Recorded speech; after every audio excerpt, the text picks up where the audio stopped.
all this hullabaloo about Bud Light. Well, what does this Anheuser Bush boycott really say?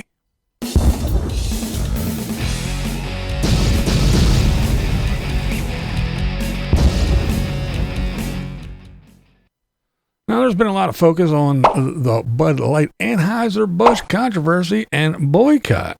Reports of $6 billion lost and the replacement of the vice president of marketing are everywhere. Parody videos and videos of celebrities voicing their disgust in one form or another litter social media. Get woke, go broke has never rung louder than right now. I can't remember a boycott ever having this big of an effect. There are reports of surveys that say over half Americans support the boycott.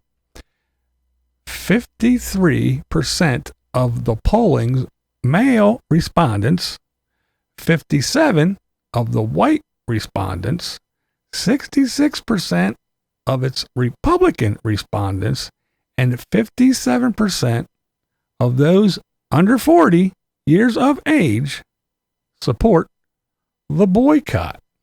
Alternatively, only 18% strongly oppose a boycott. Of that 18% who strongly oppose, 30% identified as Democrats and 11% as Republicans.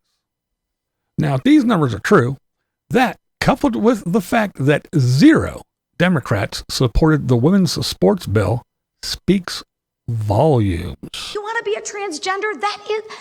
That's your right. But what about my rights? What about the rights of my daughters? Not a single Democrat today wants to support women in women's sports. We want to protect biological girls being able to fairly compete against other biological girls in the sports they love. There's a reason why Title IX was created. There's a reason why there's men and women's sports. It's about fairness. You have a large majority of men going against the woke agenda. You have Democrats basically holding up the middle finger to you women.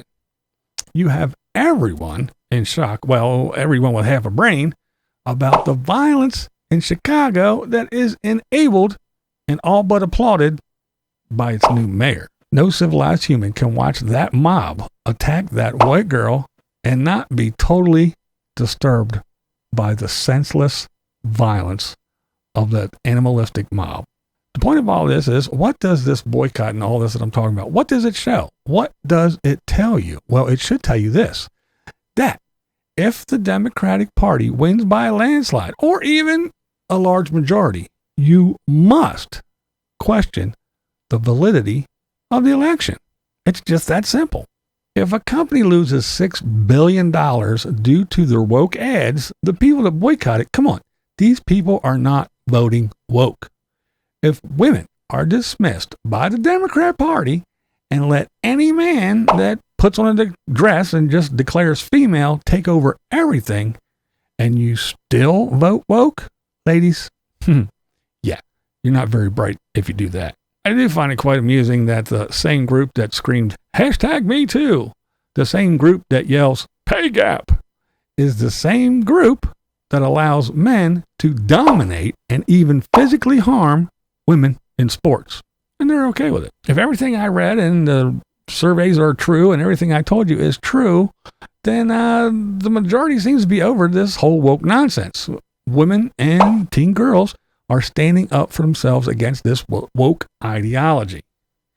People are tired of the woke saying that everything is, everything, even math and roads are racist. If the majority are truly fed up with the woke agenda, if the majority are appalled by the allowed violence in these woke left-run cities, if what they are saying is true, how can the woke left win? What we do here is go back.